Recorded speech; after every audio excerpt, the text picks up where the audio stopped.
Hey guys, welcome back to the 411 Tech. We've had some time to use the Ring Alarm 2nd generation. We did the unboxing and setup video, and we've had time to use it in our home to see how it works and what it's like in the day-to-day life. And we're going to give you our thoughts on it right after this.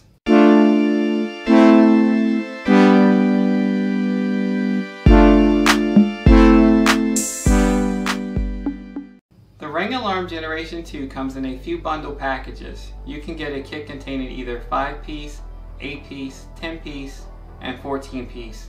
We opted for the Ring Alarm 10-piece kit, which includes a base station, keypad, 5 contact sensors, 2 motion detectors, and a range extender.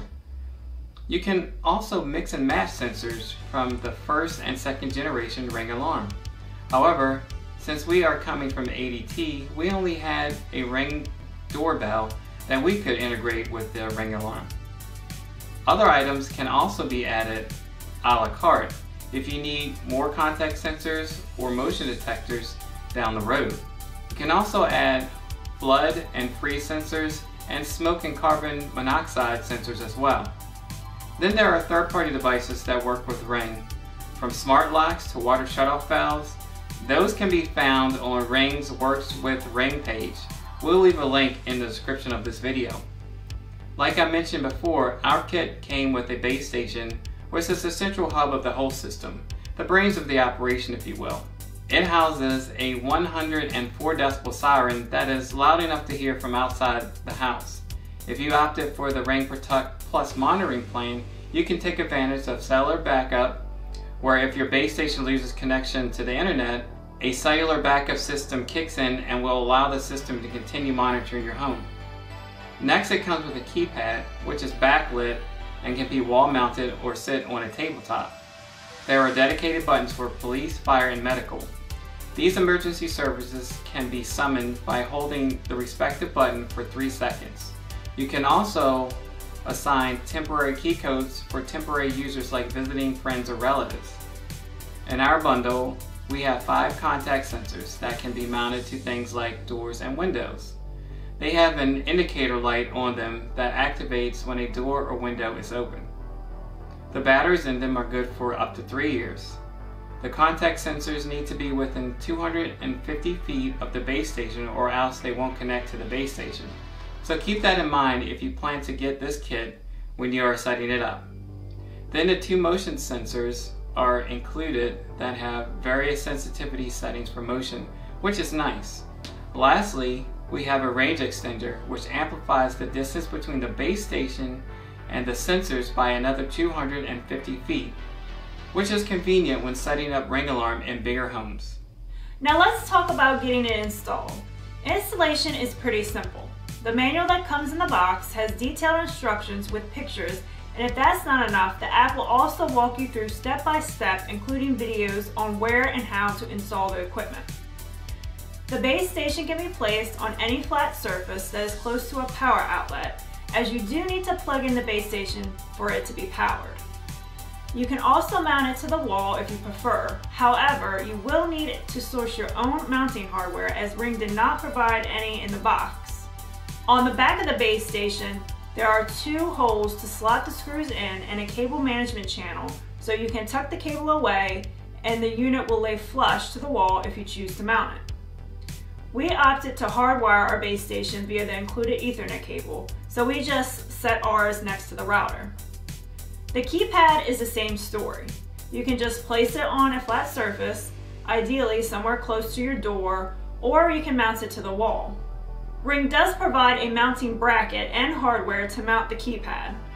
To mount the keypad to the wall, you'll slide the bracket off the keypad and place the bracket on the wall. Use the included screws and wall anchors to secure it. Then slide the keypad back onto the bracket and you're all set. If you just want to set it on a flat surface, you can reverse the bracket and use it as a base to sit it on the table. The keypad does have an included battery. So if you want a cleaner look, instead of keeping it plugged in, you can just monitor your battery life in the Ring Always Home app and charge the battery when you notice it getting low. The battery takes a few hours to charge, and Ring says that it should last for about 7 months depending on usage. The contact and motion sensors are really simple to install. Double-sided sticky tape is already attached, so you just peel and stick. For the contact sensors, the small part goes on the door and the large piece goes on the frame of the door or window. Just ensure that the two pieces are no more than 1 inch apart. For the motion sensors, you can also mount them to the wall or just sit on a high stand or shelf at least 7 feet 6 inches above the floor. If mounting to a flat wall, peel off and use the double-sided sticky tape directly on the back of the motion sensor, or if installing it in a corner, use the tape on the sides. For the range extender, all you have to do is plug it into an outlet, ideally equal distance between your base station and your devices. Now that we have everything installed, let's talk about how it works. You have the base station that monitors all your devices such as contact sensors and motion detectors. Depending on the placement setting you choose for the contact sensors and motion detectors, that will determine when the alarm will alert. You can choose for the alarm to sound immediately if a door or window is opened or motion is detected, or have the alarm delay. The default is 60 seconds. If 60 seconds isn't long enough for you to disarm, you can change the duration in the mode setting of the Ring Always Home app. And if you have professional monitoring, they will try to contact the primary and then secondary contact on the account. If neither contact can be reached to verify the security event, the authorities will be contacted. You can arm or disarm the system via the keypad, the Ring Always Home app, or even with voice commands via Amazon's Alexa. There are 3 different modes Ring alarm can be in. Disarmed, home, which is armed but no motion sensors are active so you can freely roam the residence, or away, which is armed with motion and door and window sensors activated. Once you have set up the Ring devices in the app, as we showed in our unboxing video, you can decide who has access to the system. You can control how much access with the user type you assign to that individual. Basically, an owner can do it all and can configure every aspect of the system. A shared user cannot change system settings or account information, but can view cameras and shared videos, arm and disarm the system, and also unlock any lock the owner has given them access to. A guest user does not have access to the app. They can arm and disarm the system via the keypad. Ring has a great support page that details user types and their roles.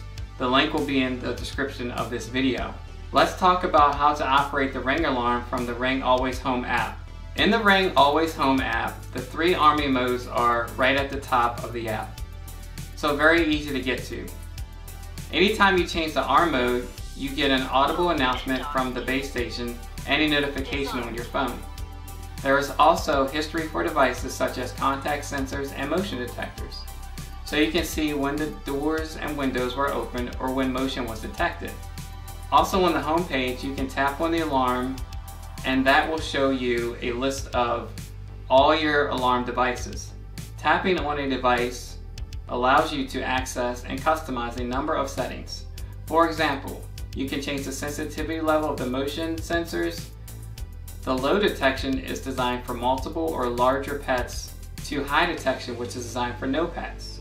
You can also change device settings such as name and placement of devices.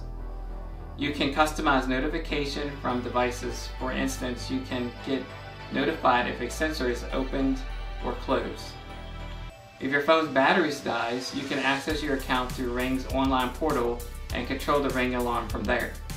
Now that we know how it works, let's see what professional monitoring can bring into the mix. One of the main benefits of the Ring alarm system is that you can get a 24/7 professional monitoring plan for just $10 a month or $100 a year with the Ring Protect Plus plan. That's one of the cheapest professional monitoring plans out there. We went from paying around $52 with ADT, so it was a huge savings for us. With the Ring Protect Plus plan, you also get 60 days of cloud storage for all your Ring devices, and an extended warranty, cellular backup in case your power goes out, and 10% off other Ring products. And it doesn't stop there. You also get Alexa Guard Plus service for free, which is $4.99 a month or $49 a year. Alexa Guard can use your Echo devices to listen for sounds like breaking glass, voices, footsteps, or sounds of a smoke or carbon monoxide detector going off. It can then send you alert notifications that contain a sound clip of the noise and allow you to take action if necessary. So you really get a lot here for your $10. If $10 is still too much for you, you can also self-monitor for free and still have the ability to live stream footage, receive notifications of alerts, and use the Ring app to control your system remotely. Now let's talk about smart home features. First off, Ring is owned by Amazon, so you can use Alexa to control your Ring alarm by asking her to arm or disarm your system. By linking your Ring account to your Alexa account, you can also use it to control all your other Ring devices as well, which Damien will talk more about in the next section. But besides Ring devices, you can also use the Ring alarm base station as a smart home hub to control other Z-Wave smart home devices, like smart locks, lighting, and smoke and carbon monoxide detectors, as Damien mentioned earlier. We will put a link in the description to the Works with Ring page on Ring's website that lists what devices are compatible. You can use the Ring app to control these devices, and with Alexa integration, you can create routines to have your smart devices work together. I do want to mention that you can get Ring devices, including the Ring alarm, to work with Google Assistant, but we don't recommend it. Getting it set up is cumbersome, and you have to navigate to the Google Home Assistant Services webpage just to link your account, versus doing it in the Google Home app. We attempted to do this and had issues right from the start. We will link to the website in case you still want to give it a shot. Now, let's talk about Ring doorbells and camera integration into the system. You can control how the cameras behave in the 3 modes: disarmed, home, and away. For instance, you can choose if the camera will capture video or have live view accessible in each of the modes. If a sensor gets triggered, you can configure the camera to start recording so you can hopefully catch the cause of the triggered sensor. You might not want to capture video when your system is disarmed, but still might want live view access to your cameras while in disarm mode. If you have an Echo Show, you can also use that as a camera by adding it as a device in the Ring Always Home app. Ring also provides a good level of support for their products. They offer 24/7 customer support via phone and live chat 7 days a week between 5 a.m. and 9 p.m. MST. In addition to that, Ring provides a number of guides and video tutorials on their website, and there's also a community forum. So you have a number of ways to get help based on your preferences. Okay guys, that brings us to our final thoughts. The Ring Alarm 2nd generation, I like the ease of setup, getting the contact sensors on. Getting the paired was a little troublesome, but once we got it set up in the app, it was pretty nice. Yeah, and if you're not really into, mounting stuff, drilling holes, stuff like that, you don't have to do that, which is really nice. Like, for us, our motion sensors we just put up on a high bookshelf or like a high shelf, and the keypad we just laid on the table, the base station we have on the table for where the router is. So we really didn't have to drill any holes or anything like that, which is nice. If you just don't have time to do that kind of, which we don't have a lot of time, it was very nice to get it up and going for, a fairly easy setup. Right. Yeah. And it's so cheap, like $10 a month.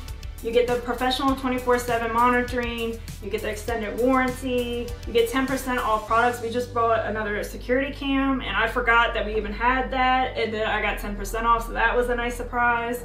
So you really don't feel like you're missing out on anything, if you were like at one of the bigger companies like ADT. And again, we were paying like $52 a month. Yeah. We had issues with the motion sensors that they could never figure out.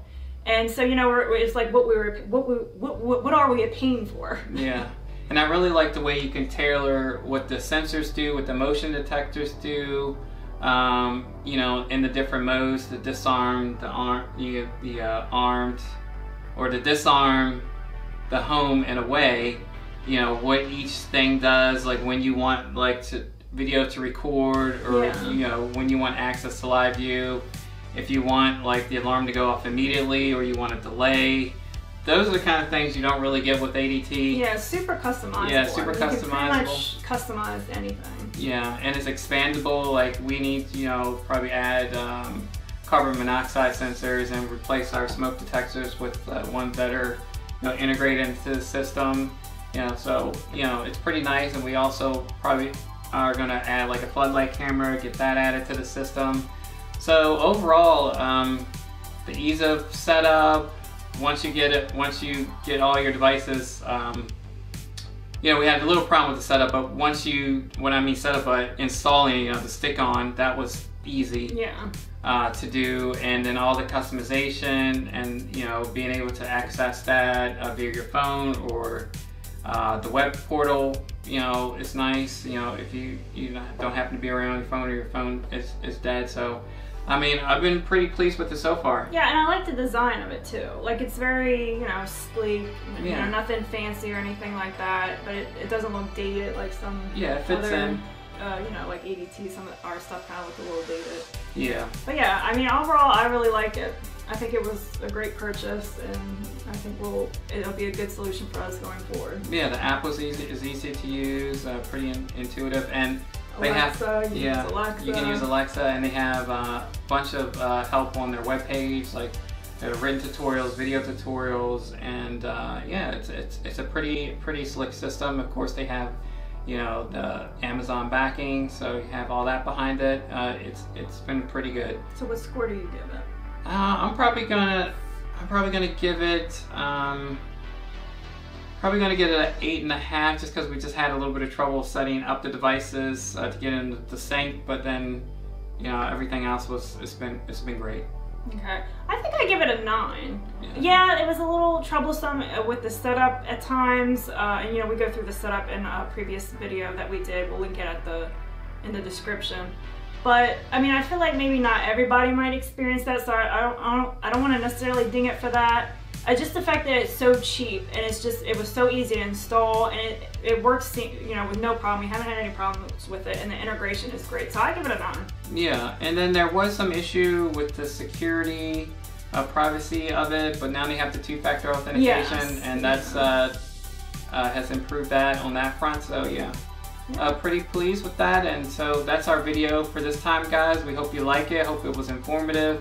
If you're planning to get like a DIY home security system, I think this one is one that you should be looking at. And remember to subscribe and like and put comments down below. We'll answer them as we can get to them, and we'll see you guys in the next one. Bye. Bye.